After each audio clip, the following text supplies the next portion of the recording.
Oh, here we go. The restart. Oh, man. Live video.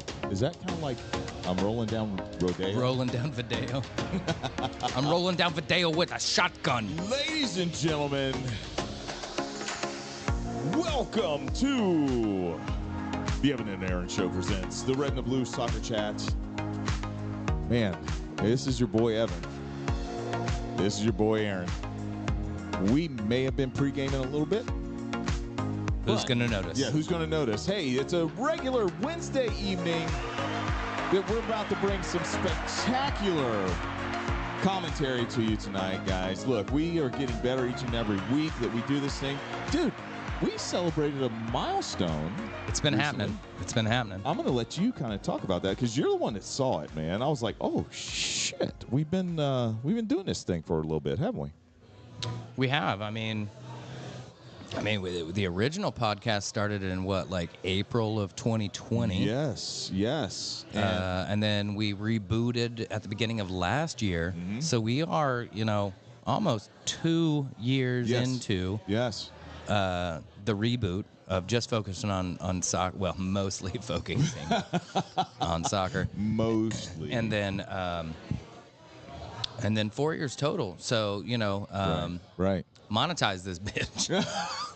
Well, here's the thing, dude. Here's the thing. First of all, it gives me a wonderful excuse on Wednesday nights to come out and hang out with you. Right. And you should all come out and hang out with us. If you are local to the Indy area, especially North Side, Fishers, Indiana, Chatham Tap is a spectacular place. They're wonderful for hosting us. Yes. And you can come be a part of it. You don't have to chat us online. You can say, hey, I want to be part of the discussion. I want to be in. So come be in. Absolutely. Ladies and gentlemen, thank you for joining us tonight. And as a matter of fact, I want to give a shout out to Jeff. Is becoming a friend of mine. He really is. He's associated with. How do I do this? The SO, I guess we could say. Okay. The SO, affiliated with the SO. Jeff said about our podcast, dude, that we have the potential to sound like an actual ESPN podcast, dude. Like we that good now. We need the big board that Thierry Henry is getting to use for those Champions League I'm telling games you right here, man, we could replace the Bass sign here. Right. Who are not sponsoring us yet? They aren't. Maybe it's because I'm clearly not drinking Bass. Well, that's true. That's true. But I could have been talking about the Big Billy Bass that True. Like that. True. But I'm just saying, look, Men in Blazers.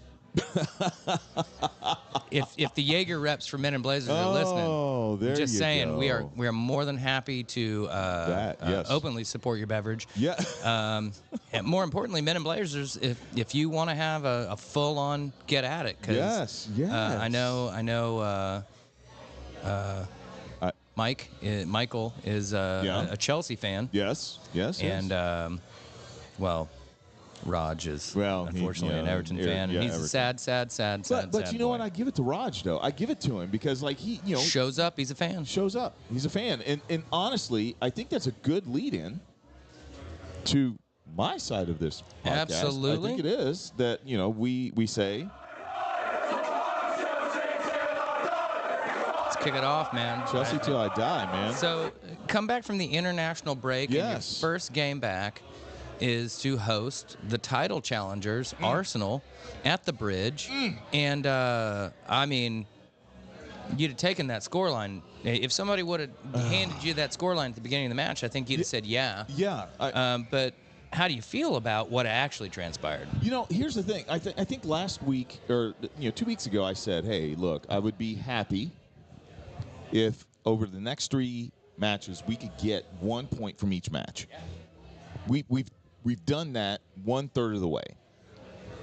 I think the part of me that's very disappointed is that for 60 minutes of that match, we handled Arsenal. Yes. We literally handled them. And so, I want that sounded like an applause. That was weird. Yeah.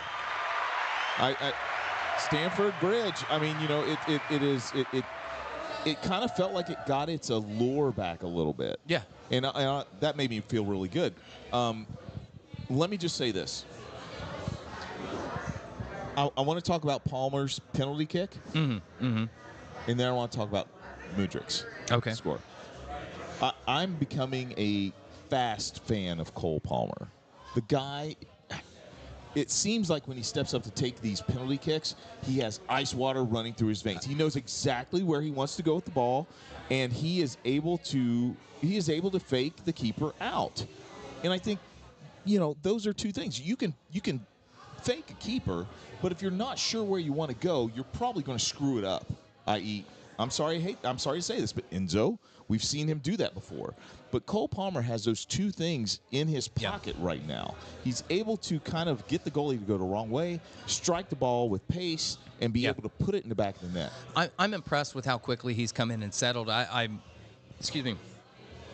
I was speaking with a fan this weekend, and I mistakenly said Cole Palmer had come through the youth program, the development program at Chelsea. That's not the case. Came through City. Yeah. I have a feeling right now Pep's probably a little regretful about letting this kid go because, he's marched right into the starting lineup and is everything. Yeah. That was seemingly missing. He's making the runs. He makes himself available, and he steps up in the big moment. Yeah, absolutely. And now, I did say this the last time. I think it says a little bit of something about the team, that he comes in and is basically like, well, I'm the new penalty kick taker. Yes. But you can build on that, and I think, as I said in the write-up, everything was great for about 70 minutes. Mm-hmm. And then once Arsenal managed to get that foothold back, again, first goal from Cole Palmer, very composed, VAR influence. I mean, I think based on the rules we interpret right now, it's a handball. Exactly. It's unfortunate because there's no way to jump. I don't like it, but because it landed on my side, I'm going to take it. I mean, that's just what fans do, right? That's what we do. Now, Chelsea come out in the second half, and they put on good pressure. Yes. No one is going to convince me that Mudryk meant that.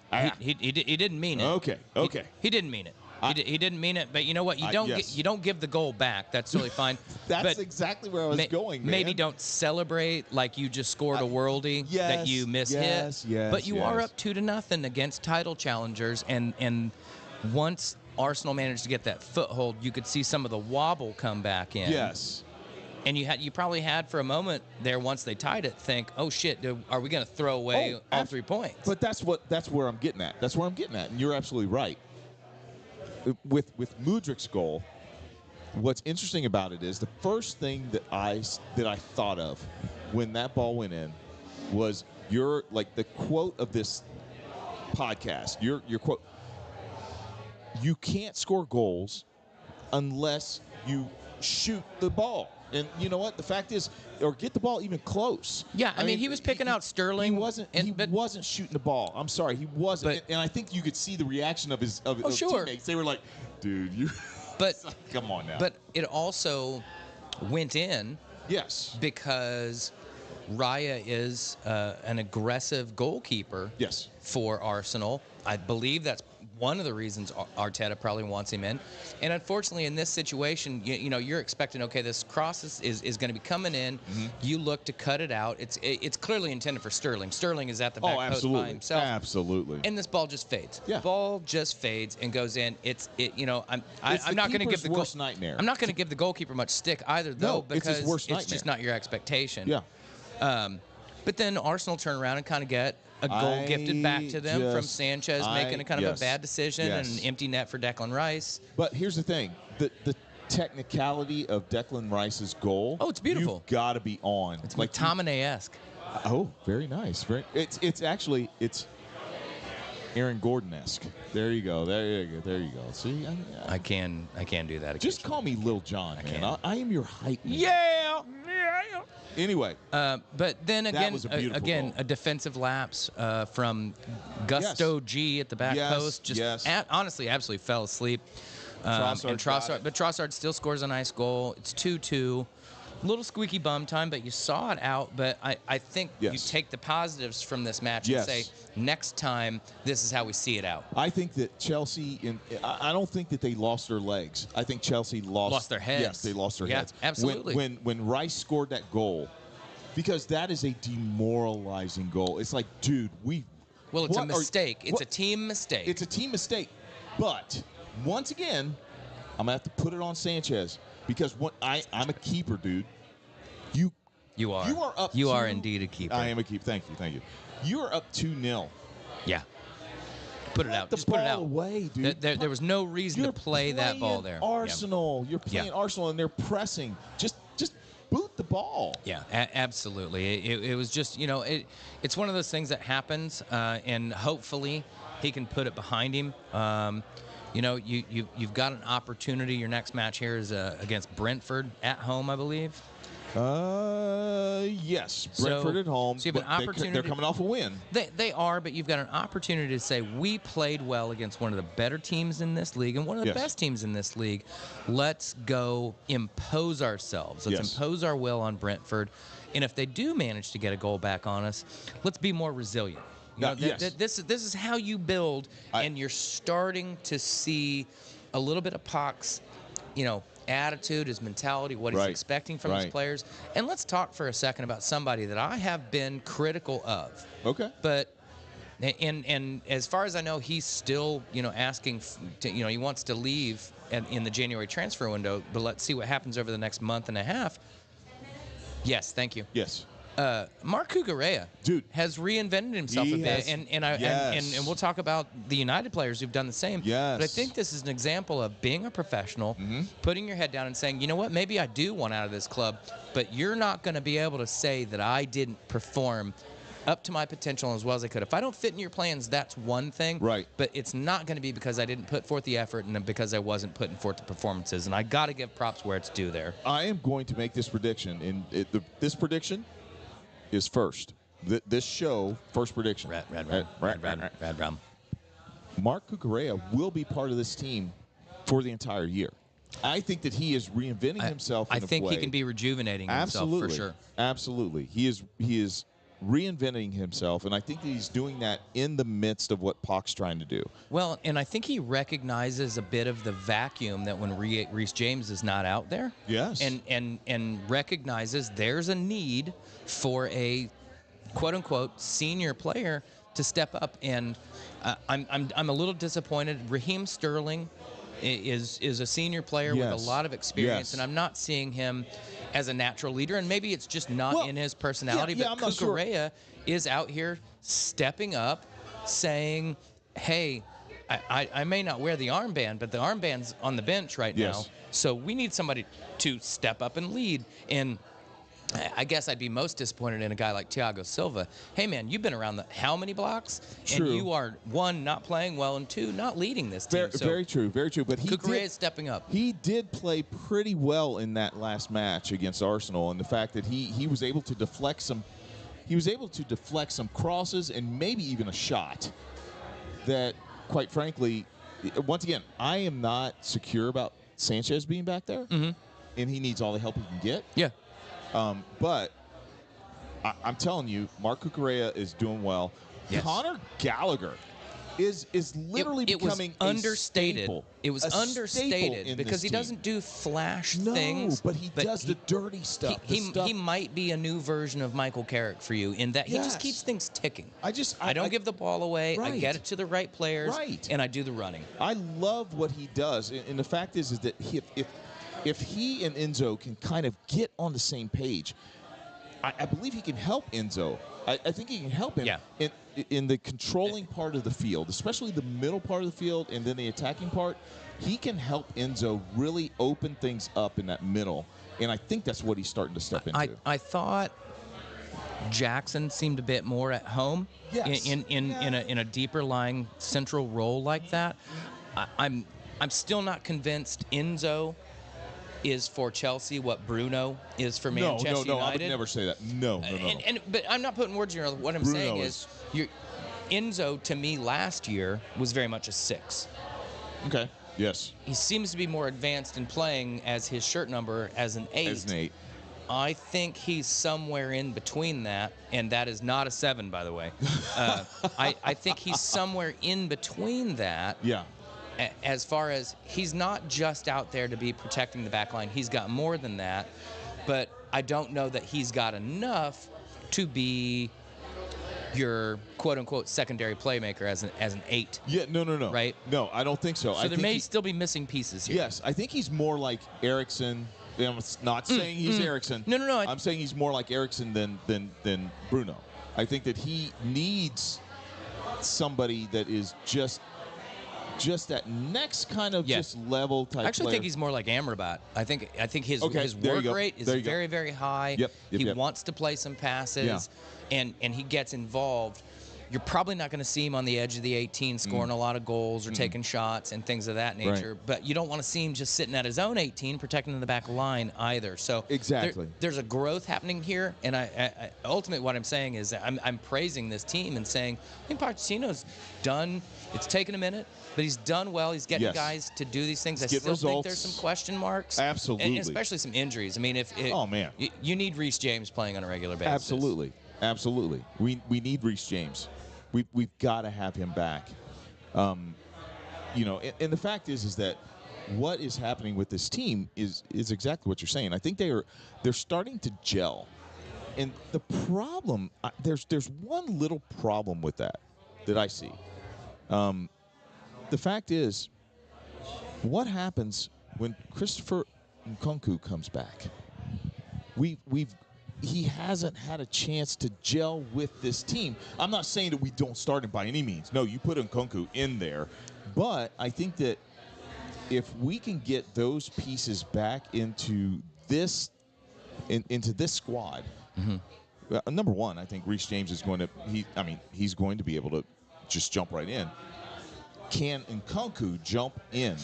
I think that's a great question to ask because is the system that's being run right now being done because these are the players that are available to us? This is the kind of question I've been having with some United friends right now. Like, we're missing a variety of players. Sure. Are we playing Erik ten Hag's system, or are we playing Erik ten Hag's adjustment because of this is what's available? There you go. Is Nkunku going to come back and really visibly change the way Chelsea are operating on the field, or will the expectation be you're just going to slot in for one of these guys? Yeah, exactly. And I think, for me personally, I think he changes the system because he offers something that other players do not. Yes. And it would be a question of do we practice this often enough to be ready to go? We can't decide, like we can't be Ted Lasso and say we're going to learn total football in a week and we're playing Arsenal the weekend. Right.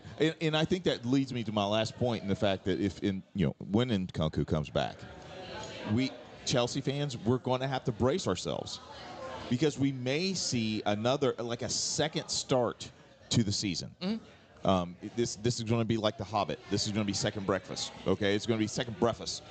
Potatoes. Exactly. It's going to take some time to work him in, but I'm sorry, Nkunku's the guy. He's got to be our guy up front, feeding and distributing the ball. He's got to be, and scoring. Well, and I'm going to be anxious to see in what role he comes back. Is he going to be played a little bit more out wide?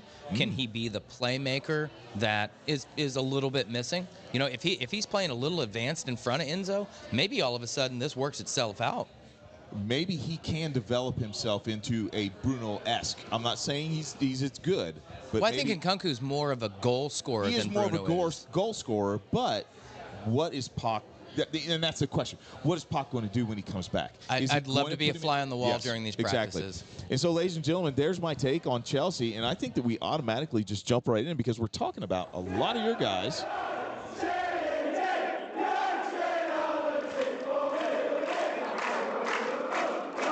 I have 2 words for you.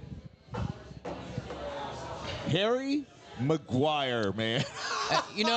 That was beautiful. I think the things to talk about right now with Manchester United, it's still very easy to talk about the fact that the performances aren't complete. They're not putting together 90-minute performances. Okay. But you look at some of the individual aspects that are occurring right now. Guys are missing, guys are out for whatever reason. Harry Maguire has stepped up. He put his head down and said, I'm not going to West Ham. I'm fighting for this position. Andre Onana has had a really poor start for Manchester United. And Scott McTominay was on the chopping block. I think he's not caught the stick from fans. Right. That maybe Maguire, certainly not Maguire and Onana have. Right. But here's three guys that in the last 2-3 games have put in performances that say, you need me. I may not be a first choice, but I belong here. And, the whole thing with, Onana made an amazing save. Yes. Oh, it was But it wonderful. comes from it was absolutely wonderful. McSauce, being yes. Oh, absolutely. we're gonna pause real quick for our halftime shot. There you go. Cheers. To Claire. Drinking. Aw, Did Is you? that Jameson? Oh. Are you doing? Jameson with a splash of Coke in it. Oh, okay. okay. Oh, wow. I thought it was the Watered down. Double. I'm having Jaeger with a bump of Coke. Oh. See, it's been spicy. I'm not sure you can. Not safe. Yes. Not safe for. We're marking this one not safe for children. Not safe for children. I have not done. Thank you. I have not done. Hey, I've always been wanting to say this in my Irish accent. You can't fucking say that on here. I probably can't, and I did not. Let's disclaimer. That did not actually happen. I'd probably be a lot. I'd probably be a lot more upbeat. Wait a minute. Had I? What? No. Wait a minute. Wait. We don't make apologies on this show, man. Come on. I don't think I said I'm sorry. Oh. Okay. Just said I didn't say it. Yeah. Anyway. Yes. McTominay obviously has, on the back of his performances for Scotland, found his form. I was really hoping that would happen for Rashford as well. He played great against Italy, looked very aggressive. Yes. Still don't love him just sitting out on the wing, doing a step over, and then playing the ball back to the middle, but I can't have everything all at once. But they didn't control the game. There's a lot of things that aren't quite right, but the results are there. And Andre Onana making a injuring time save, and he's super humble. Schmeichel was G'ing him up super hard. Like, this was amazing. And he's just like, hey, we're out here just trying to, it's all about the win and stuff. But did you see him after he made the save? He was like, no, guys, they that a corner. Yeah. I mean, he didn't realize that it was over. He's like, no, we got to go back to business here right now. And then he realized it was over, and it's like, okay, and I mean, McSauce probably bought him. Like, he's like, you got 5 dinners on me, bro. Like, where's the best Cameroonian restaurant? Yeah, exactly. in town, because we're gonna take care of you. Exactly. But Maguire scoring a goal, but it was more than just Harry scoring a goal. Maguire's had some man of the match performances where he's been a stalwart in defense, and this is the player we bought. Yes. People want to criticize and he has earned some of that criticism, but the reality is the guy is one of the better center backs in the world. Yep. But you've got to play him just right, and you've got to you have to do the same. Look, if Chelsea were trying to play 50 yards from their own goal, Thiago Silva would get exposed. Oh, absolutely. Sergio Ramos for Sevilla would get exposed. Yes. These are guys that don't have pace. Nope. And rely on a positional there awareness. Were plenty of times that Thiago Silva did get exposed. Absolutely. And Harry Maguire gets exposed. Harry Maguire on the turn at midfield, you don't want to see that happening. But Harry Maguire is just, he has this presence about him that even as, and once again, it's like we love to make fun of Harry Maguire. He's a big, dumb animal. But he is an athlete, an elite athlete that is able to recover, that is able to push forward and score Premier League goals. And his ability on the ball is I think, what people are forgetting. That 2-3 years ago, we were talking about this guy as one of the best, like, breaking the lines passers, deep lying, like, ball playing central defenders in the game. Yes. Absolutely in the game. I mean, I want to say he was Euro player of the, he made the Euro team of the tournament. His passing and success rate and bringing the ball out of the back.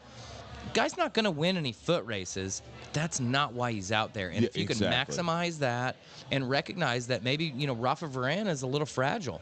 Yeah, I get it. And again, I don't think United are playing much like we were talking about with Chelsea. Yeah. I don't think United are playing exactly the way Ten Hag would like him to play, because Lisandro Martinez offers something unique as a center back that the rest of these guys cannot do. His close quarters ability on the ball, his passing, his dribbling. Luke Shaw. I'm a huge fan of Sergio Reguilon. I think he's done a great job coming in. I'm wearing my schmedium for Luke Shaw. Luke Shaw offers something that none of these players do. Yeah. So we're missing these things, and because of that, we've not had people in the right position. So we've played Amrabat out of position. We've played Amrabat as a makeshift left back. We're asking him to do some things that maybe aren't in his wheelhouse in midfield. But if we can get back to close to full strength, I think we could really push on from here. And the one thing I will say is, I think that if Jadon Sancho has any chance at all of ever playing for this club again, he needs to sit down with Harry Maguire and Scott McTominay and some of these other guys and say, was it just get off social media, put my head down, and work hard in practice? Because I think that's what it takes. These guys, Harry Maguire didn't complain. Harry Maguire backed himself the entire time. He said, I'm not going to West Ham. I'm going to fight for my spot. And look what he's done. Jadon Sancho needs to do the same thing. Otherwise, he's going to be playing for Borussia Dortmund or a second division team somewhere this time next year. I totally agree with that. I had a question for you, though, because I did watch England-Italy. Yes. First of all, is Jude Bellingham the best young player in the world right now? I really think so. I really do, man. That kid is incredible. He's amazing. And here's the thing, Tottenham fans, don't ever say Harry Kane is too old.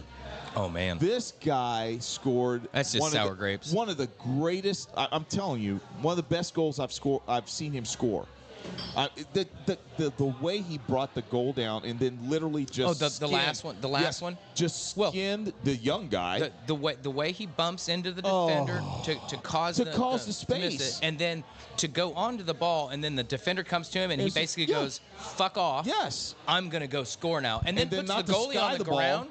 And it was glorious. It was beautiful. He's elite, and playing for Bayern Munich has elevated that. But here's my question. Yeah. I watched Rashi play. Yeah. And Rashi played his ass off. Rashi played great. Do you feel like Rashford is not becoming, but do you feel like Rashford is in the same camp as Maguire in the fact that when they put on that England jersey, are they playing with the same intensity for United as they do for England? I don't think it's about intensity. Okay. I think it's about the system. I think it's about what their responsibility on the field is. Nice. And what the expectation is. And at Manchester United, Rashford does not have Luke Shaw making those overlapping runs for him right now. He does not have Luke Shaw carrying the ball out of the back, so Marcus doesn't have to drop as deep for some of those balls. True. Luke gets that ball out wide, and then, how many times have we seen Luke get that ball out wide, carry it for 20 yards, and Rashford takes off, and all of a sudden he's just played directly in. He's right there. Yeah. Right? Nope. Versus, no, you're right. You're right. Versus the number of times now where he receives the ball in a static position out on the wing, and look, he's one of the best at looking a guy right in the eyes and saying, "I'm just going to dribble right past you. I'm gonna punch it past you. He definitely I'm getting showed to that. it first. And by the way, I'm stronger than you." If you've not seen some of Marcus Rashford's workout videos, you really should. He's an absolute beast. Yes, he is. And he's been my favorite Man U player for a while of current players. I love the kid. I just wish he could find the consistency that is potentially there, because to me, he's Kylian Mbappe light. I think he could be that player. He could take people on. He probably isn't going to get to quite that level of a ruthless finisher. Right. But I'm going to scare the shit out of you once I get the ball. Legit. I mean, if you're a defender, you don't want this guy getting 5 yards of space. No. Well, but you saw what he did. He gets locked down, by the fact that United can't provide for him in the same way that England does. Yes. England walk out and they've got everybody available. And here's what's funny. If everybody were available, think about how much more effective he'd be, because Luke Shaw would be starting for England too. So that's true. that's true. what's happening. I don't know if United are going to push on from this. We could go either direction. There are just too many variables. But I'm a fan, and I love these guys, and I want to see them do well, and I want Ten Hag to succeed. Yeah, oh, absolutely. And not just from a United perspective. I think the man is just a very good coach. I would think that if he were managing another club. I believe that with Pochettino. I think he could be one of these. Yeah, I don't like Mikel Arteta. No, I don't. I don't either. But Mikel Arteta is going to be one of the best managers in the game when his career is over. Man. He will. He will. He will. I know. It's odious to me completely, but that doesn't change the fact that he learned from one of the greats. That hurts. Took it to heart, and now he's imparting it to Arsenal, and you can see that response on the field. Damn it. You know, I think that, and just to wrap up the Man U and Chelsea portion, dude, I think our teams are on an upward swing. I really hope so. do. I hope so. I think they are. I think that Chelsea has a lot to go off of whenever they look at, this Arsenal match. I'm like this. Okay, look, Arsenal is literally challenging for the top spot. Mm-hmm. They are challenging for the top spot. Manchester is like, look, the system is starting to take hold. We are starting to be able to fill in where people maybe, have not been. And I think it's wonderful. I think our teams are really making progress during the course of this season. And, I don't know where that'll lead, but I do know that we need to come back across the pond, my friend. Yeah. And we need to, exactly. So, obviously, I think we start with the U.S. men's national team games. Yep. Played Germany and Ghana in friendlies. It's hard to take much away from friendlies, but I think there are positives to take away, even though we lost 3-1. Yeah. Absolutely. Your goal is to learn from these games. Yes. And the first thing I learned is Christian Pulisic is a motherfucker. Also, I didn't learn it. Dude, I knew you it. almost made me spit out my drink. That's alcohol I didn't just learn it, but he reminded me that give him the ball and say, dude, go to work. Yeah, let him be. Guy took on how many? Four? Four. 5? 4. 4 or like 5 German defenders. These were not scrubs. No. Germany brought a A/B team, but these guys aren't scrubs. Everybody out there was solid, and this was the first half. So these were the starters. He got the ball on the wing, arguably after he had taken a dive in a box that maybe he should have gotten a card for if there'd have been VAR. But we're gonna ignore that. We're gonna realize or talk about the fact that the ball got recycled on the very next play, came out to him on the wing, and he looked 4 guys in the eye and said, I dare you to stop me. Yep. And he ran right past all of them and then curled Scored a worldy beautiful goal into the upper right corner. Yes, defensive frailties let us down. We ended up losing that game 3-1. Yep. But we turn around and win 4-0 against Ghana. And here's what I love about that match. You saw how the USA can gel. Can be. I love the fact that Gio scored twice. I love the fact that he was able to actually. Well, he's just involved. Well, he was just involved. Yes, and as a scorer, as a striker, as somebody who plays up front, you know this. Yeah. You got to be in the right place at the right time, and he was in the right place at the right time, and he put it home. And did what was asked of him in the moment. That was beautiful. I thought. Was it Balogun with the goal? Yes. That he let run across him and turn. Yep. That was nice. I mean, Matt Turner. There was a lot. Yes. Oh, that one particular save there. No. Yes. Upper right-hand corner and just absolutely took it away.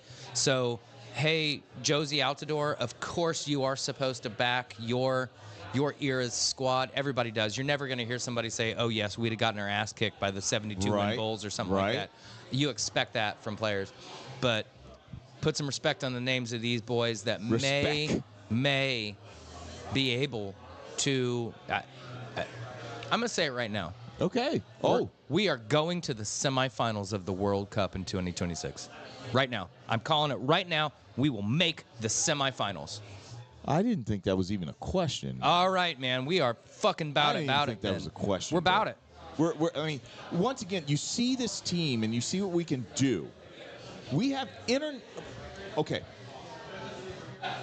In my opinion, for the first time in U.S. men's team history, we literally can say, "Hey, we've got international players who are making an impact on their team that they're playing for. They know how to play." I don't think it's the first time. I think it's the most players we can talk about. Okay, yes. Right? Yes, I mean, yes. I'm not going to diss Clint Dempsey and not at Landon all, and all those guys and Tim Howard. Not at but all. I am going to say pretty much to a man. Tim Howard, I've been drinking. I'm just saying. You can look at these players and damn near that whole roster is working out. Yeah. All across Europe. Yep. Absolutely. And I love seeing it. And real quick, I want to touch on this. If somebody would have told you 5-10 years ago that one of the top 4 professional soccer leagues was going to promo their weekend. Oh, my goodness. I hope you guys checked out our Insta. With 4 Americans. Oh. Solely 4 Americans. Yes. As their promo for the big match of the weekend. I'd have called you an idiot. You all would have said you're crazy. And instead, we got Christian Pulisic about to... Bam. There it is. What's in it Weston. Called? I'm not a huge... Quidditch. It's Quidditch, but he's about to snatch the... Oh, the golden ball? The balls? Snatches golden ball? Where's JoJo? Or not JoJo. Where's Claire when we need her? Damn. The golden snitch. It's the golden snitch. The snitch. There so you go. you got Christian Pulisic, which here's what's kind of a diss. Weston McKennie is the actual fan. And by the way, Juve won the match. But how cool that 4 Americans are spotlighted to headline the weekend. Skirt. Right? Eunice, Timmy, Weston, Pooley. It's fantastic. Juve go on to win by 1-0, but it's huge, absolutely huge. And by the way, again,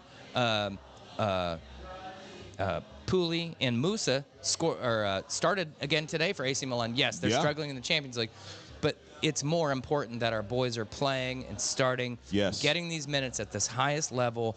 And I'm envisioning this core of 8-9 guys right now. I'm telling you, man. Taking us to a semifinal. Yes. Of the World Cup in 2026. Absolutely. And I want to see it. So I'm going to do this again just because. And you know what? I'm going to throw this in there, too.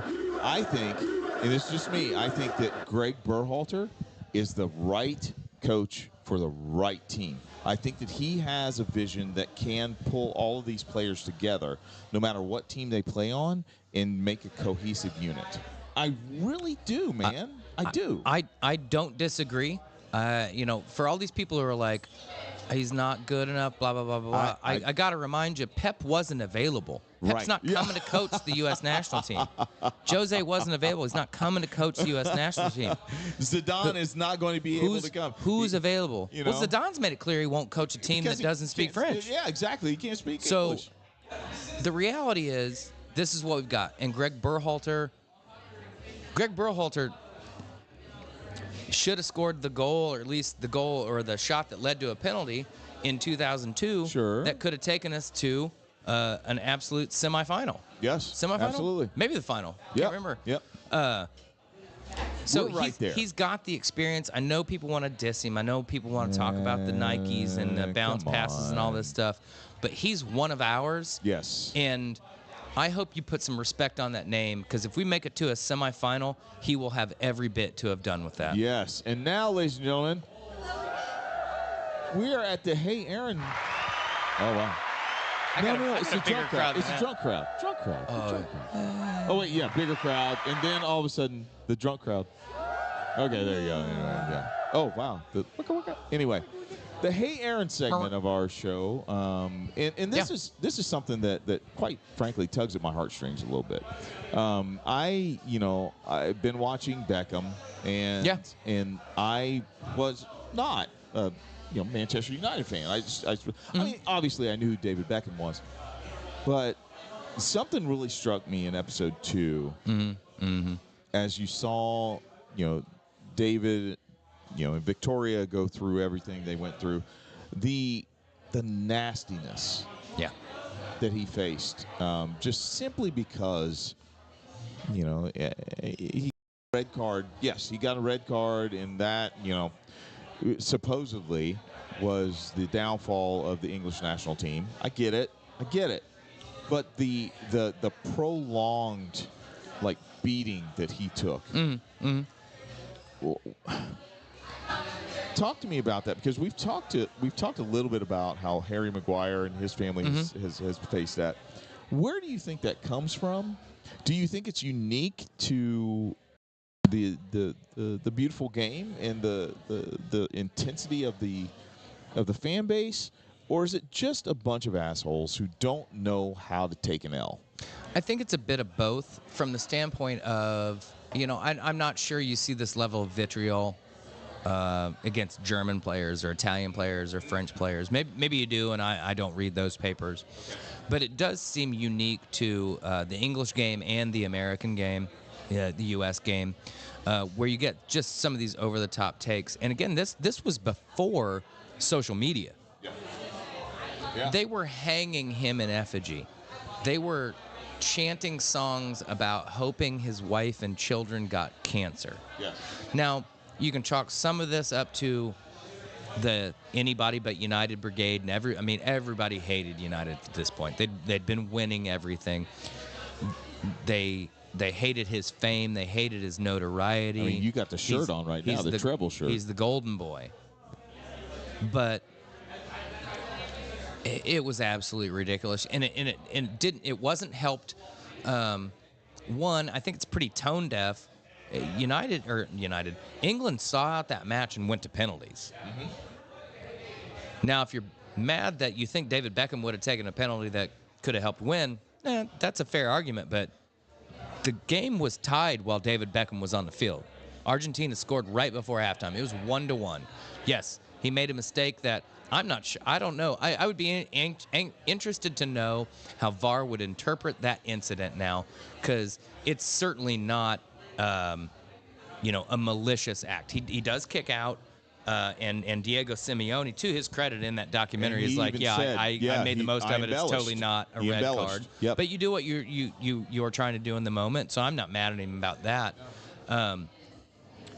But Glenn Hoddle threw him under the bus immediately after the match, and I think that's worth pointing out, that I think probably contributed to things. It's one thing for him to have had to experience some abuse. You're going to get booed. They're going to say, oh, you're responsible for us. But like with Harry Maguire, it does seem a bit unique to the English sporting culture, and that's why they have more people banned from traveling to away events, and guys have to sacrifice their passports a week before. That is a great point. Despite apparently being the greatest empire in America, or in world history, the English just don't know how to lose very well. Basically, they've made chicken tikka masala their national dish because they lost a country. I'm a bit surprised that, I don't know, KF's, Kentucky Fried Chicken, isn't super popular there because we decided to let the war in. But oh my God, the reality is, it was over the top. I think that was the original point of the question. Yes, It was absolutely over the top. It does seem unique to them. I think the Dutch experienced some of this, and I think the Brazilians experienced some of this. Oh yeah. But I don't think you'd see this in Japan. I don't think you'd see this in Germany. I think they would take a more measured response. They'd be upset. Sure, absolutely. But no, this was beyond the pale. My final point is, if you haven't watched it, it's a fantastic documentary. My gosh. It lays things bare. And the guy did want to be famous. For all his I didn't want this or all that. Nah, man, you leaned into it, and there's no shame in that, because he handled it pretty well. I mean, here's a guy who played for what, 4 or 5 of the biggest clubs in the world. Yeah. At the height of his ability, he went to MLS and LA Galaxy and elevated that game, and then went back to bigger teams, And, AC Milan, yeah. PSG, and contributed to their success. So if you're one of those people that you're like, well, all David Beckham had was a right foot. No. One, man, it come was on. maybe the greatest right foot of all time, and Yeah. secondly, no, he had a lot more than that. Right. And I would recommend watching it. It's just fantastic. It's awesome. It is absolutely awesome. And so now, ladies and gentlemen, we have come to the part of our show that, quite frankly, I think we're going to be able to get out of here and get an Insta. Yep. Again, we've come to the Hey Aaron segment of our show. No, So that was the Hey Aaron segment. I'm sorry. We've come to the Aaron's final thoughts part. Yes. Evan needs another shot, I think. Anyway, okay. The Aaron's final thoughts of the show. Ladies and gentlemen, thank you so much for joining us tonight. You know, once again, if you're in the town, if you're in the area, please come down on Wednesdays. We'd love to see you. We'd love to chat with you a little bit. And if you want to come and say something on the mic, you're more than welcome. But it is the best part of the show right now, to where we get to be sent out with a message of probably, something that's going to kick us in the ass, and it's something that's going to, pat us in the head so that we feel nice and comfy to go to sleep tonight. So, Well, Aaron, before we go, if you haven't been noticing the scroll, if you're listening to us and not watching, Chatham Tap will be open Saturday and Sunday at 9:30, serving breakfast. The Manchester Derby is at 11:30 on Sunday. That will be a tasty, tasty matchup, and I highly recommend some tasty B's and G's to go with it.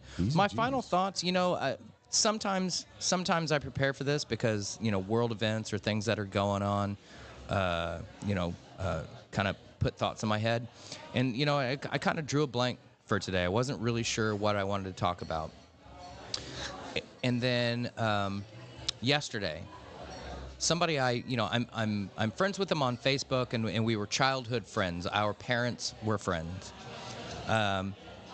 and she posted that her father had just passed. And I reached out with condolences, hey, many great memories, with your father. I'm sad to hear this. And it reminded me that we have these opportunities to connect. We have an opportunity to connect with whoever's listening right now, and whether that's live at 7:49 on a Wednesday night, or you're listening to us on a Saturday morning as you drive your kids to soccer, or 2 months from now, and you're like, I don't even remember that game. What are these guys talking about? It's an opportunity to connect. And at its best, these social media things that drag us down from day to day, there's still an opportunity to reach out. And as an aside, somebody else posted a thing about how, if I compliment an absolute stranger, it's not because I'm hoping to get something else in return. It's because I want to put positive vibes out into the world. So even though this person that I haven't seen for probably 20, maybe 30 years, we spent probably every Friday or Saturday night together at family gatherings, our families getting together and hanging out and doing what we do now with our friends and their kids and having some drinks. It's an opportunity to connect and remind each other of our humanity and what's special. And you don't have to talk politics, you don't have to talk sports, you don't have to talk about anything that might even remotely be divisive.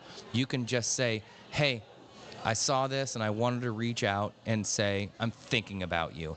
And in a world where you never know what's weighing on somebody, you don't know what somebody else is going through. This person might be screaming in traffic or upset in line at Target. You don't know what their day's like.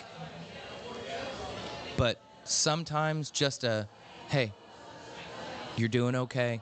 Hey, I wanted to say hi. Hey, I love your shoes. I think your hair looks nice. I like your nails. Some of that may just be the thing that turns somebody's day around, puts a smile on their face, and reminds them that it's time to keep moving forward, and that's what it's all about, is making those connections. It's why I love this particular game, because I've met so many people here and around the world just talking soccer, going to games. I've met this wonderful person just by sitting in this bar and chatting about things. And yeah, we've got our politics that we talk about and relate to, but It's about human connection and remembering that we're all part of this gigantic human chain moving us forward. So that's my completely unscripted, I don't know what I was going to talk about thought, but I hope all of you can find a little bit of that. And if I encourage even one of you to reach out to a stranger or a friend that you haven't talked to for a while, then you know what? We've bumped that blockchain along just a little bit. So keep it up, folks. I love you. Hope to see you this weekend, Saturday or Sunday. Yeah. This is one of the best people I've ever met in my entire life, and I love him dearly. Oh, Evan. Love you, buddy. I really do. Ladies and gentlemen. This is what we do every other Wednesday, this folks. This is what we do. And you know what? Here's the thing. We're going to continue coming to you every other Wednesday because we love this and we love each other. Ladies and gentlemen, Thank you so much for joining us tonight. It is the Evan and Aaron Show presents the Red and the Blue Soccer Chat. Thank you so much for watching us. Hashtag Sege. And hashtag Black People Vote. Peace.